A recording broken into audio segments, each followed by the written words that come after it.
We thought you were helping us out of love. Family supports each other. Family doesn't scream at a 6-year-old like, she's free labor, I replied. She sputtered something, but I hung up, because for the first time in my life, I wasn't explaining myself to people who only respected what I gave, never who I was. Next came Clara. Lena, you can't do this. The girls love this house. Mom and Dad will be devastated. I took a breath. And where was that concern when they were calling my daughter names while yours laughed? They were just playing, she snapped. No, I said. Your kids play. Mine performs. Then I hung up. No more debate. No more defense. I didn't owe them anything. Not a warning, not a speech, not a savior. I owed one thing, protection to my daughter. And that started with tearing down the place where her light was treated like an inconvenience. A week later, the official notice was nailed to their door. Auction date confirmed. And I didn't gloat. I didn't drive by. I just picked up my daughter, held her face in my hands, and said, "You'll never have to earn your place in this world again." Because they taught her she was disposable. So I showed her she was undeniable. The day the auction notice went public, the group chat blew up. Aunt Mel called it cruel. Uncle James wanted to mediate. Even Grandma, who once told me girls like mine needed toughening up, sent me a Facebook message with just 2 words. Why, Lena? Because you watched her struggle. Because you all did. Because when she wiped the table for the 3rd time that night and sat in silence while her cousins got second helpings, none of you said a word. But now that the house was up for auction, suddenly, I'm the villain? That's how this family works. They don't protect the quiet ones.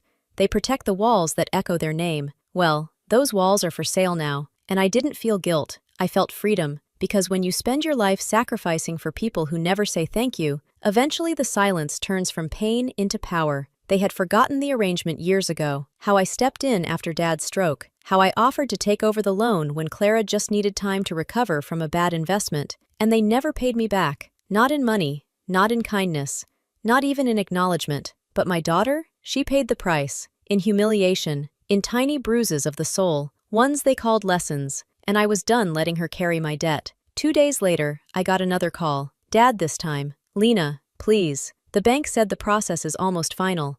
Can't you just fix it?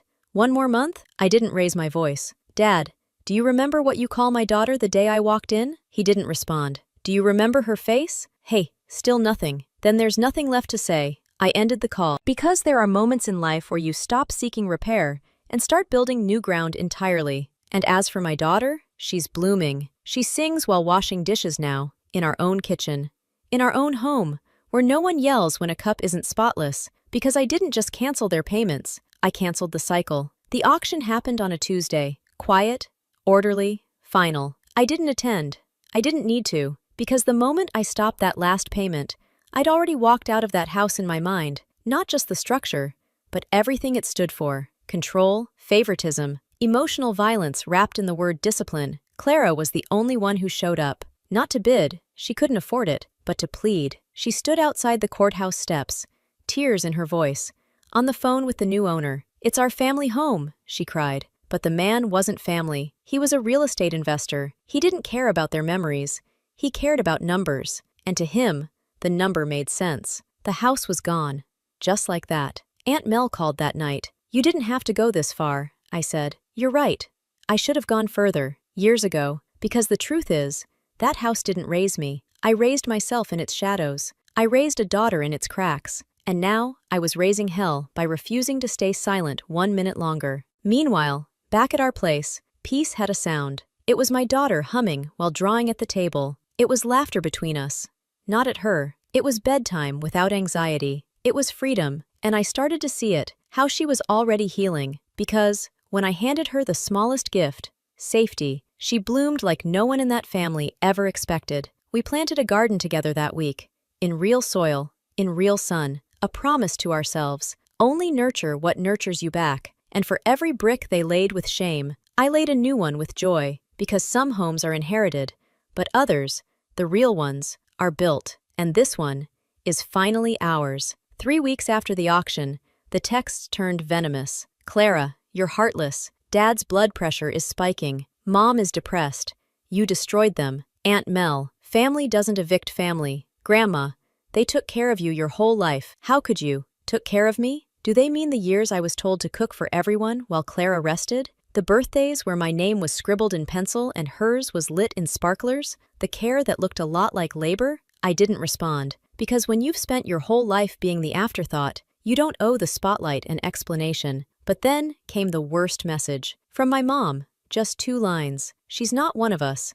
That girl you had, maybe she takes after her father. That girl, my daughter, the one who brought me homemade cards when I was sick, the one who tried to wash dishes just to feel included, the one they mocked, cornered, crushed. They hadn't learned, not one thing, not even after the bank took the keys. They still thought I'd break, that guilt would send me running back to patch the house together. But what they didn't understand was, the day I walked in and saw them screaming at my little girl, something in me turned to steel. So I did reply, just once, you lost the house, you lost the money, now you've lost the last thread of access to my life, and her life. We're done. This door isn't locked.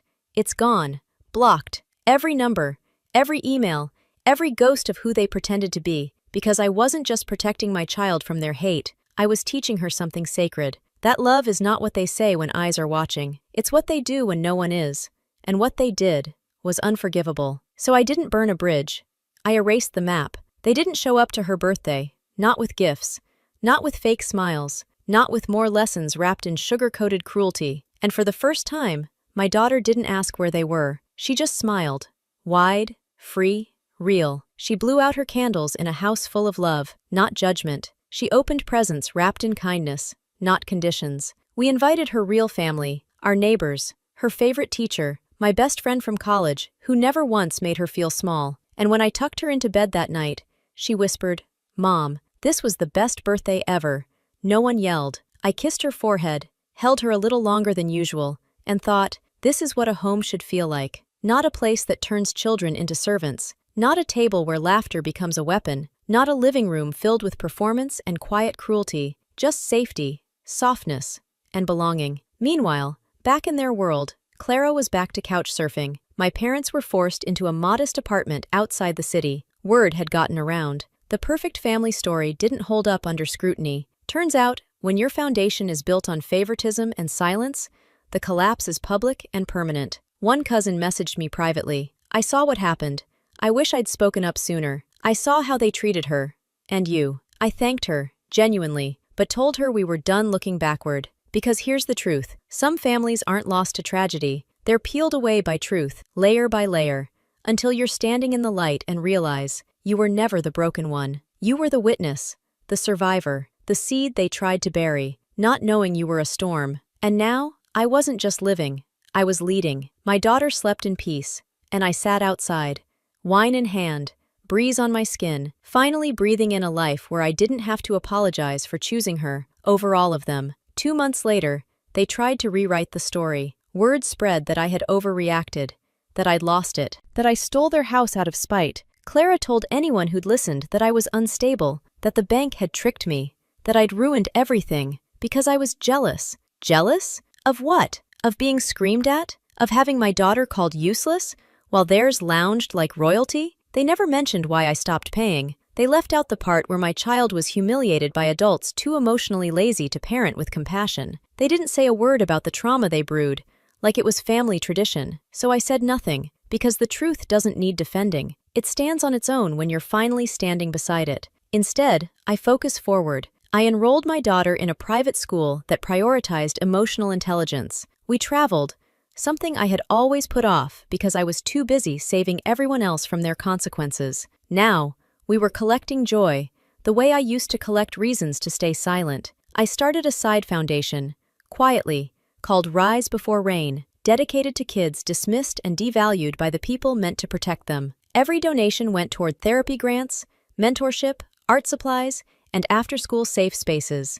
No press, no spotlight, just action, because sometimes the best revenge is replacing what broke you with something that heals others. I still get texts from distant family. Come home, they miss you, let the past go. But here's the thing, when they say home, they mean the house I saved, then took away. When they say miss, they mean they miss the version of me who didn't speak up. And when they say, let it go, they mean bury it like we always do. But I'm not a shovel, I'm a mirror, and I won't crack just because the reflection makes them uncomfortable. Spring came, and with it, full bloom, outside and within. My daughter's drawings had changed. No more dark corners or stick figures with frowns. Now, she painted open skies, houses with her name on the mailbox, and tables where everyone had a seat. One afternoon, while unpacking storage boxes from our old apartment, she held up a framed photo. It was from 3 years ago, her, standing beside my mother, shoulders stiff, eyes empty, forced smile. She looked at it, then at me. "Can I throw this away now?"